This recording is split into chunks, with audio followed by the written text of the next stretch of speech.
Hola a todas y a todos, soy Ramiro Sonsini, parte del equipo de programación del Festival Internacional de Cine de Mar del Plata, evento que organiza el INCA. Estamos celebrando la 35ª edición, en este caso de particular de forma online, que nos permite de alguna manera llegar a mucho mayor público de lo que normalmente ocurre cuando el festival es solamente de manera analógica y presencial. Y estamos muy honrados de presentar una nueva película de la competencia argentina, la película Un cuerpo estalló en mil pedazos, de Martín Sapia, a quien pido, bueno, no hay un fuerte aplauso, pero le doy la bienvenida. Hola Martín, ¿cómo estás? Hola Ramiro, muchas gracias por la presentación. Y nada, la verdad estoy muy contento de poder presentar la película en el festival. Es mi primera película y soy un público agradecido del festival. Siempre que he podido he estado en el festival y durante muchos años también he tenido la suerte como editor de películas en las que he trabajado que han estado en el festival, así que para mí todo eso hace que sea un festival al cual quiero mucho y que la programación siempre que tiene para mí honra la posibilidad de estar, así que muchas gracias.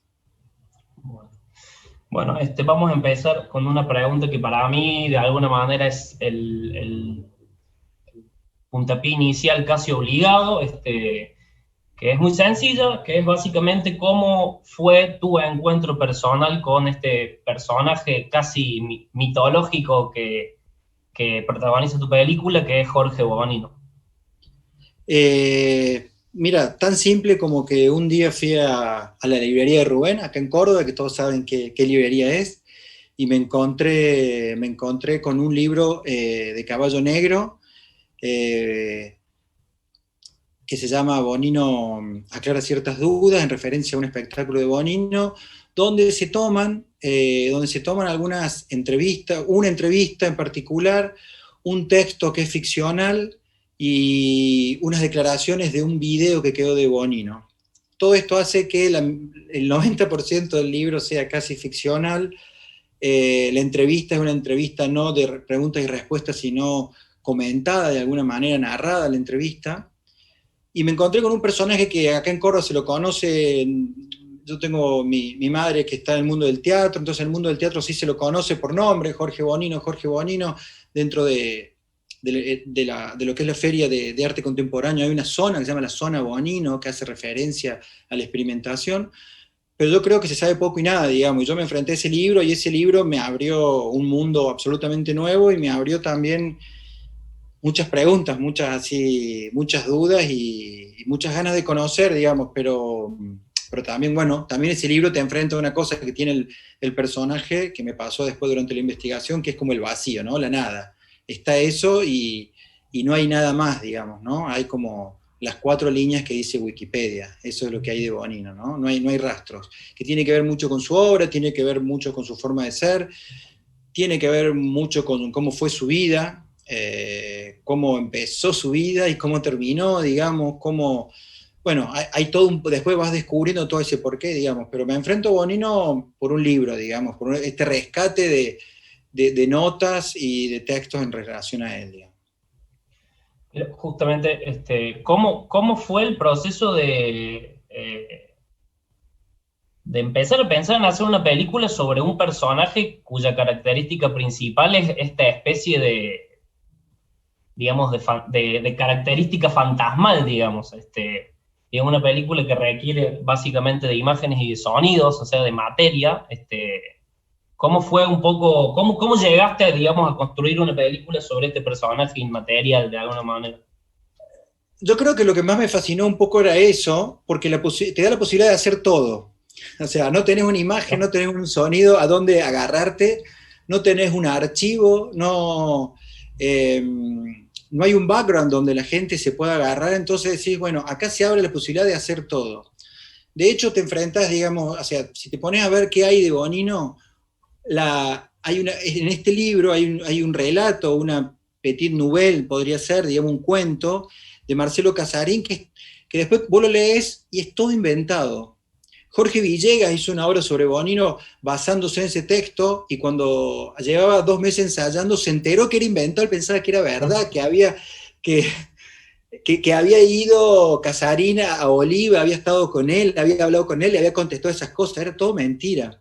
Después hay un libro de Libertela, que es una invención, aquí habla la leyenda de Bonino, que también es toda una invención, es toda una invención de Bonino en Europa. Aparte que es un relato, lo cuento, porque bueno, yo para hacer la película hice 52 entrevistas. En la película aparecen algunos fragmentos de entrevistas, no hay talking head, no hay nada, no hay cabezas parlantes, pero sí me empecé, cuando empecé a indagar, digamos, más allá de estos textos, hablaba con uno, hablaba con otro, con todos los que encontraba, porque también la gente es muy grande y no hay mucha gente que lo haya conocido, que lo haya tratado o que haya visto sus obras ya. Entonces, bueno, te enfrentas, por ejemplo, en lo que decía Libertela, cuando escribe este texto, que es un libro, no es un texto, es un libro, lo hizo escuchando una entrevista que Tamara Kametzain, que era su pareja, le hizo a Bonino en el living comedor de su casa.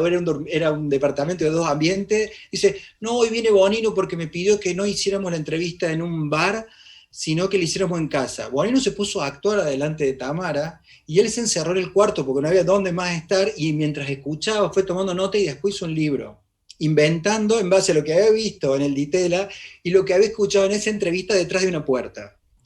Entonces empieza a ver, digamos, una especie de el Bonino de fulano, el Bonino de sutano, digamos, hay una especie de, hay como un Frankenstein de Bonino en base a las personas que lo conocieron. O sea, todos los textos tienen mucho de fantasía, porque también hablando, una de las entrevistas, que es la poeta Mariela Robles, y artista, también me decía, y Guillermo Daguero también me decían, lo más importante de Bonino, lo más interesante desde el punto de vista de hoy de Bonino, es lo que genera, es lo que se construye a partir de Bonino, no lo que fue Bonino.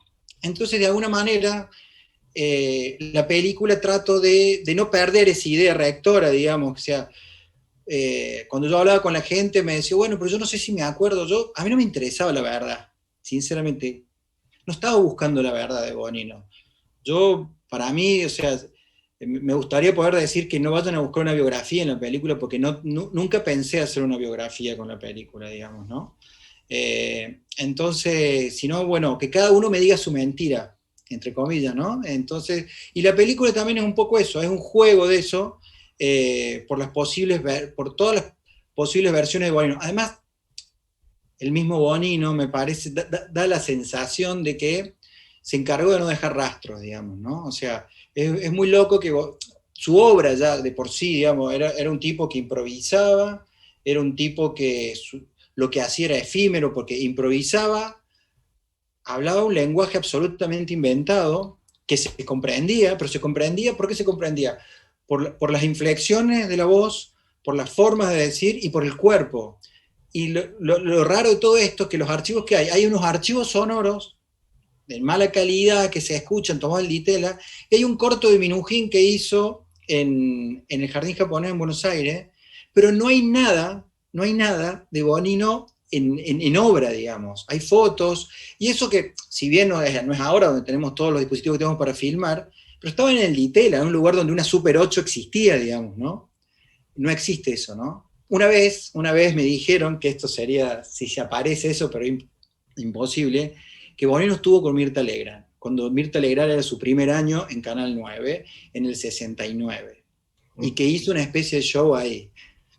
Si ese material existe o no existe, ya la idea me pareció genial, digamos, pero no hay Bonino actuando, digamos. Martín, bueno, digo, gran parte de la o sea, gran parte de la narración de la película está encauzada, digamos, a partir de una voz en off que tiene, esto es una apreciación personal, pero tiene una calidad literaria muy, muy notable, digamos, es uno de los artes de la película tiene que ver con el texto, digamos, de esa voz en off. Me gustaría que cuentes un poco el proceso de trabajo de esa voz en off, desde dónde parte y cómo llegas al resultado final, digamos. Bueno, para mí la voz en off era lo que yo quería hacer, digamos, desde el comienzo. O sea, estaba planteado así. Para mí, al hacer la película, las referencias fueron tan importantes las referencias literarias como las referencias cinematográficas. Y las referencias literarias fueron muchas, digamos. No sé, te puedo hablar desde... Hay un libro de Aira que habla de copy. Hay un libro de Baigorria que se llama Sobre Sánchez, que es Néstor Sánchez, un escritor. Están los libros de Perec, estaba muy influenciado por Perec porque tomo que Perec lo cita a Bonino, digamos, y en la película está esa cita. Pero también hay otras películas que me interesan mucho, que el trabajo de la voz en off no es un trabajo simplemente de narrar, sino hay un trabajo literario donde se mezcla historia y literatura. Para mí, a mí los cineastas que trabajan con la literatura, pero como una herramienta, como una poética de la película, me interesa mucho, digamos, ¿no? Por ahí hay este miedo a que la literatura filmada, y yo creo que eso es un miedo que hemos tenido todos y que tenemos, y que para mí era un miedo muy grande, pero quería experimentar por ahí, no sabía si me iba a salir o no. Por otro lado, el texto fue lo último que hice, y eso me generó muchos problemas. Porque no me animaba, yo no escribo, entonces no me animaba, yo quería hacer eso y no lo podía hacer, y no lo podía hacer, y no lo podía hacer, pero lo quería hacer, era la película que quería hacer y no podía desarrollarla. Así todo, salí de rodaje, eso hizo que el rodaje fuera más impreciso de lo que a mí me hubiera gustado ser, que hubiera sido, digamos, pero sí por lo menos, y después me di cuenta, digamos, los problemas que eso genera en el montaje, digamos, cuando esto se dice, yo que mi oficio es el de editar, digamos, no todo se arregla en el montaje se construye la película, cuando no tenés muy bien definida y precisa la puesta en escena, el montaje se convierte en un problema, y ese problema lo tuve, digamos, porque el primer corte que hice la película, hice un primer corte donde hice toda la película con todas las voces en off de estas 52, con las partes que a mí me interesaban de contar la historia a partir de esas voces. Y era todo, supongamos que era la misma película a nivel visual, pero con todas voces, digamos. Y la película no funcionaba, tenía un problema y no era la película que yo quería hacer. A lo mejor sí funcionaba, pero digo, no era la película que yo quería hacer, no me sentía cómodo, no había una experimentación con los materiales que a mí me interesaba poner en práctica, digamos, más allá que funcionaran o no. Hasta que un día agarré y convertí esas narraciones de las personas, digamos, de quienes entrevisté, en una narración. Y le busqué un dispositivo literario, que es el Dicen, que tiene que ver con un fantasma. Entonces volvemos a la idea del fantasma, digamos, ¿no? O sea, ¿quién dice cómo es el fantasma? No, dicen que el fantasma es así, dicen que el fantasma es así. O sea, no hay posibilidad de definir el fantasma, ¿no? Salvo que tengamos la máquina de los cazafantasmas. Digo, no, ¿cómo lo cazas al fantasma? Entonces, asumir que esos recuerdos son borrosos, digamos, que esos recuerdos son construidos. Y ahí, digamos, hay una cuestión nodal con la peli que tiene que ver con una cuestión formal de la película que para mí es central, que hay una anécdota que se cuenta de 5 o 6 puntos de vista diferentes, digamos, ¿no? Ya vamos a llegar a eso. Está bien. Entonces, nada, la verdad que fue al final y cuando pude llevar ese texto, digamos, que lo trabajé mucho, digamos, pero lo trabajé ya con un montaje hecho, digamos, con un montaje hecho, con una devolución de un primer corte, con buenas castigadas de un primer corte, y ahí, digamos, me animé a escribir y bueno, y nada, para mí fue la verdad que fue un momento de los momentos maravillosos. Después tuve la suerte que esta voz en off la hace Eugenia Almeida, que hasta tuve la suerte que me hiciera algunas correcciones, que para mí eso fue nada, que estuviese ella, que es muy importante, porque además por la manera de vivenciar el texto que tiene, para mí fue muy importante, y que hasta que me lo corrigiera, digamos, ¿no? Eso fue como hermoso. Te enseñó a escribir además de grabarte la voz en off. Sí, exactamente, sí.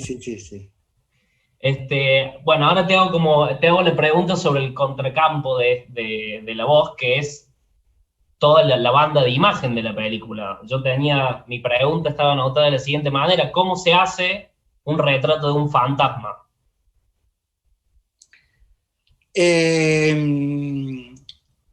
Y el retrato del fantasma, por eso te decía, si hubiese tenido la máquina de los cazafantasmas hubiera sido más fácil, pero el no tenerlo también era como...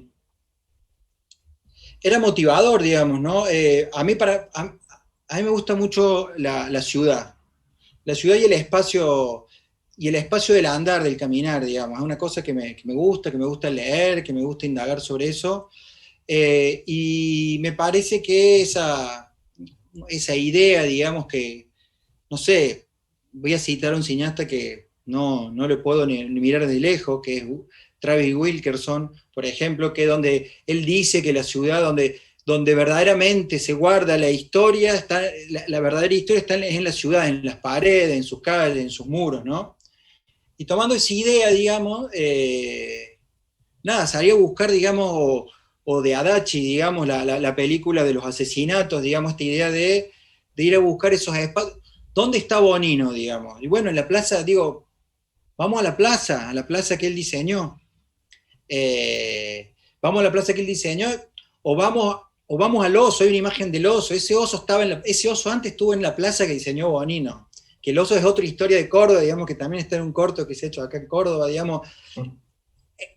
Digo, entonces es ir buscando esos rastros, digamos, de historia, digamos, donde sí, bueno, donde realmente lo puedo encontrar. Para mí, ¿dónde está Bonino? Y está en la llanura. O sea, Bonino sale de la llanura pampeana gringa de Córdoba, nace en el 30 y anda por ahí en los 50. ¿Qué habrá sido de eso? ¿Cómo no te va a marcar ese paisaje, digamos, ¿no? Me parece que...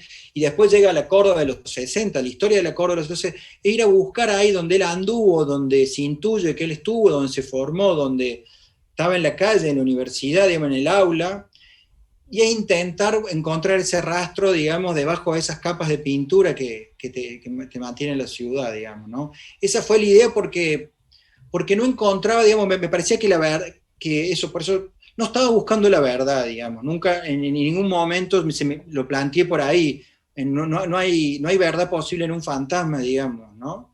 Entonces, a mí por ahí, haciendo la película, decía, uy, sabes mucho de Bonino, ¿no? Y yo digo, yo no sé de Bonino, yo estoy investigando sobre Bonino, yo hablé con 50 personas, pero yo no sé de Bonino, me niego a decir que sé de Bonino. Entonces, nada, un poco eso. No sé si te contesté, digamos, no sé si... Sí, totalmente. Hay una cosa ahí que también es muy fuerte, que a la vez, mientras vas hablando con la gente, el dato es muy... El dato te abraza y decís, uy, quiero seguir el dato, ¿no? O sea, ahí entendés el investigador, el historiador, te atrae, es muy atrayente el dato. Entonces te dan ganas de hacer una película de datos donde ahí busques la verdad. Entonces es como un imán el dato. Entonces permanentemente hay que poner en duda el dato. Hay que poner en duda, digamos, yo me pongo en duda contando una historia de hace 10 años, digamos, pero no pensando en la mala intención, sino porque uno reconstruye todo eso. Entonces, también siempre no perdiendo de vista eso, digamos, ¿no? Que cada uno también que me hablaba me estaba contando su propia historia. Uh-huh. Está buenísimo. Hay una cuestión formal muy específica en la película que tiene que ver con la voz en off y con la banda de imagen de la película, que son y que es muy importante para la estructura de la película, y como vos sos montajista, las estructuras son muy importantes para vos, que son estas notas Bonino que intervienen en la imagen y en el sonido cada tantos minutos de la película y que de alguna manera van puntuando toda la historia. Me gustaría que me cuentes un poco de este recurso, en términos formales y en términos de contenido, porque no solo operan en lo formal, operan en las dos dimensiones de la película. Sí, a ver, yo no quería representar a Bonino, tenía pánico de representar a Bonino, ¿no? O sea, alguien que haga de Bonino me parecía horroroso, digamos. Te quería alejarme de la posibilidad de algo similar a eso, de ponerle un cuerpo, de ponerle una voz. Entonces, tomando esto, por eso la película antes de los créditos finales tiene las citas de los textos que yo he utilizado, que hacen referencia a Bonino. Y la mayoría de esos textos son textos ficcionales sobre Bonino. Muchas de las cosas que se dicen ahí, hay uno de Libertela, uno de Manuel Moyano, hay otro de Oscar del Barco, son cosas que contaron en algún momento sobre Bonino, que dijo Bonino, que hizo Bonino, y yo las convertí en que, como si fuera la voz de Bonino. O sea, nota 1, Bonino. Bonino dice esto, hizo lo otro. Y si son 7 notas, 6 medias son mentiras, o sea, mentiras. 6 medias no sabemos quién las dijo y si alguien las dijo y si las dijo Bonino. Estoy develando algo, digo, pero no me importa, digamos. A mí yo creo que las dijo Bonino, o sea, el Bonino que yo me imagino las dijo, a eso es lo que voy. Porque sí me parecía también que estaba bueno darle voz a este fantasma, digamos, de alguna manera. Pero sí quería buscar esa forma, digamos, de alguna manera que tiene que ver en otro nivel que habla, que es el dicen, también, pero en el nivel Bonino. ¿Cómo hago para hacerlo hablar a Bonino sin representar, sin construir una representación de Bonino, digamos, ¿no? Entonces, entonces ahí decir, quien habla, la voz de Bonino es la misma persona que de alguna manera que lo está buscando a Bonino. No puedo poner otra voz que diga eso, digamos, ¿no? Entonces, nada, es un poco también y además eso me permitía de alguna manera construir un carácter imaginario, bueno, porque imagínate, hay la cantidad de anécdotas desopilantes, pero absolutamente desopilantes que hay de Bonino, entonces de alguna manera también las quería meter ahí, construir un perfil, digamos, de personaje, digamos, ¿no? Uh-huh. Y bueno, y jugar un poco, y después a nivel formal de lo que tiene que ver con lo visual, jugar con el digital, ¿no? También asumir el digital y darle la forma que tiene. Que son como cuadros dentro del cuadro, digamos. Exactamente, sí. Además que ahí también es el cuadro dentro del cuadro, es decir, que es el cuadro dentro del cuadro, que la película podría ser tomada el personaje dentro del personaje, porque en estas capas, digamos, y es, digamos, también empiezan a aparecer también dentro ahí van apareciendo la narración a través de una imagen que para mí es representativa, digamos.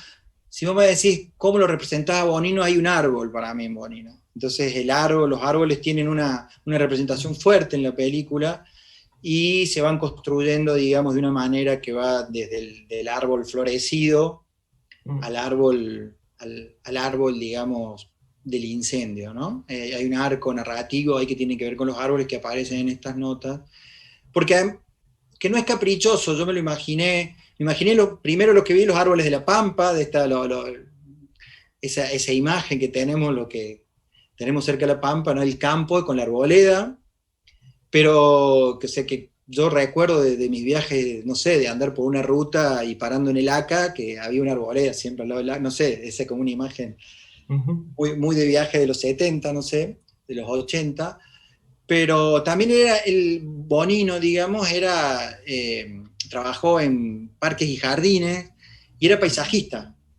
Entonces, bueno, pero es lo que yo me imaginé también. Si sigo hablando del personaje, digamos, imaginado, proyectado, de ninguna manera, por eso me gustaría que se lea así, digamos, ¿no? Como, o sea, no me gustaría que se lea con una biografía, si bien no estoy en contra de ninguna biografía, digamos, pero nada.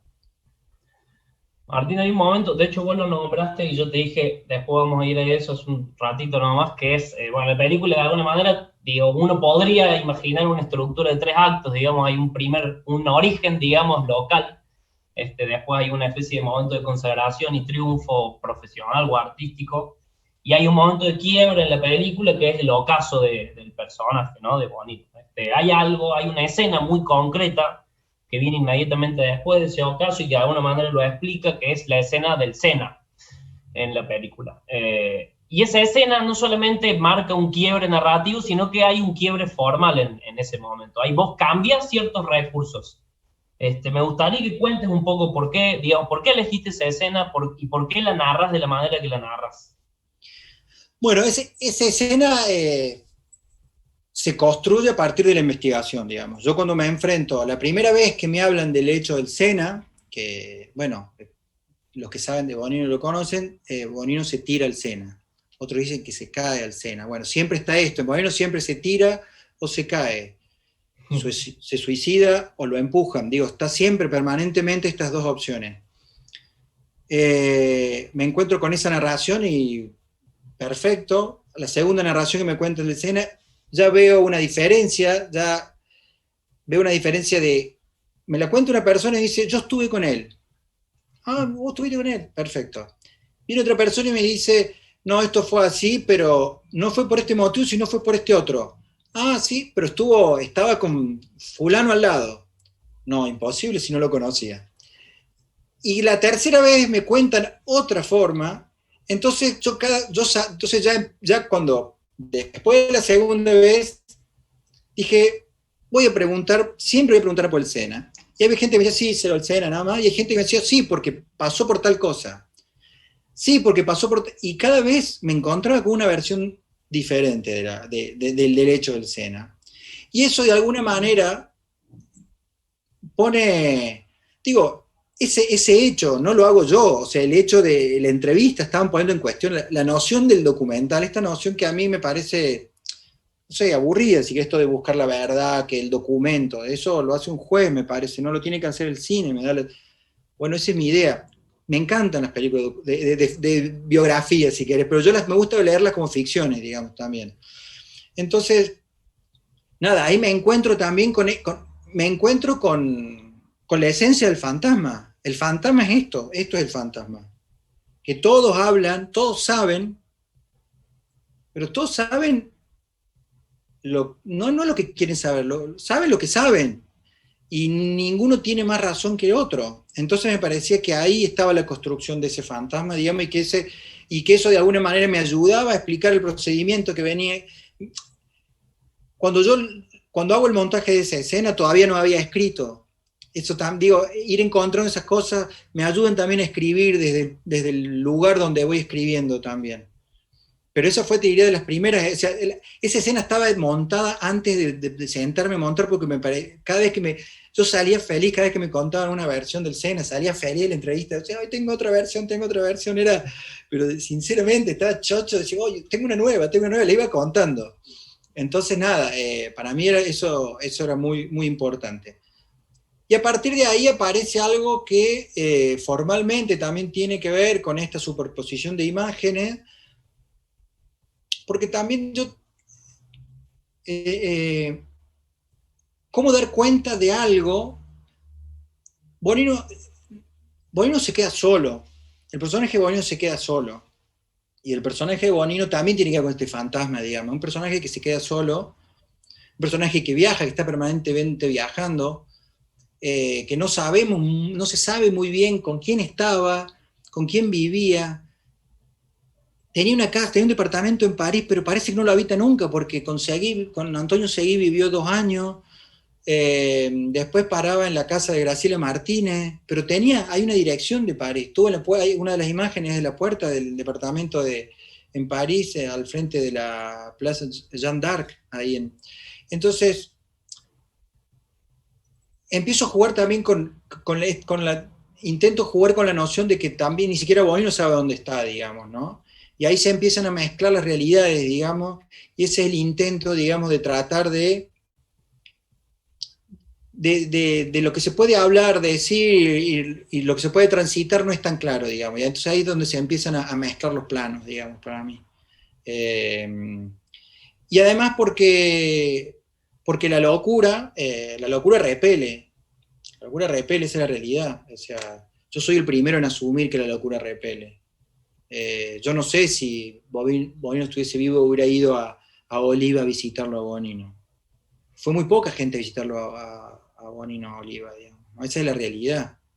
Está en la historia clínica, está quien lo visita, quien no, o sea, es una persona que termina muy sola.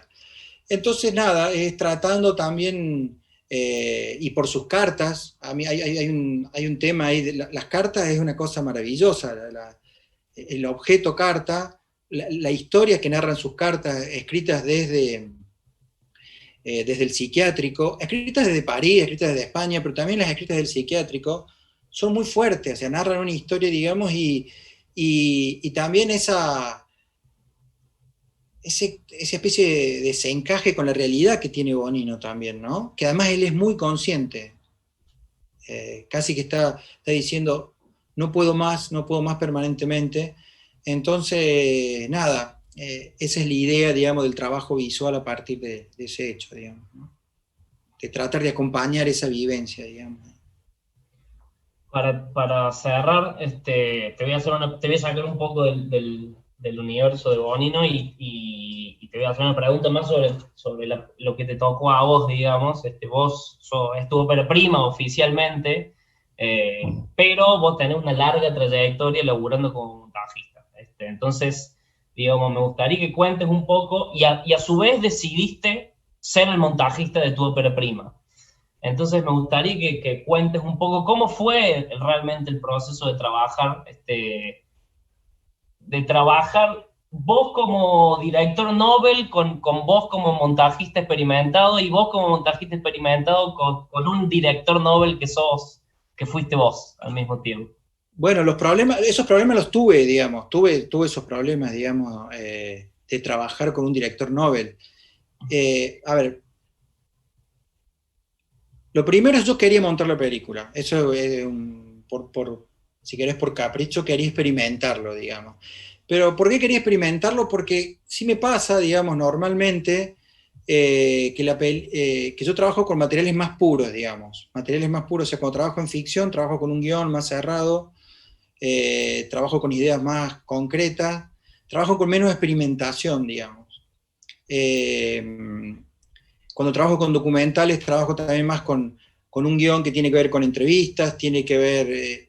y tenía ganas, o sea, son pocas las veces que tengo la posibilidad de trabajar, o sea, el cine más experimental lo editan los propios directores, porque juegan, porque es muy difícil transmitir una emoción, una sensación, o sea, con un material donde lo quiero llevar plásticamente, digamos. Si bien la película no sé si tiene el carácter experimental que yo le quería dar al comienzo, pero sí quería experimentar, digamos, o sea, para mí era más fácil, digamos, yo sé que la película con 50, 30 o 10 entrevistas funcionaba. Yo sé que funcionaba entrevistas donde la gente, o sea, a mí me llamó la atención, por ejemplo, el 90% de la entrevista la gente terminó llorando. Una persona muy querida, Bonino, realmente muy querida. Y todo el mundo lloraba, tiene que ver con el olvido sobre Bonino. Bueno, pero vuelvo al trabajo. Digo, yo sé que esa película funcionaba, pero sí me gustaba formalmente, tenía ganas de experimentar con esos materiales de otra manera. Y tiene que ver con algo que yo como editor me enoja mucho y los reto mucho a los directores, que el material era muy desordenado,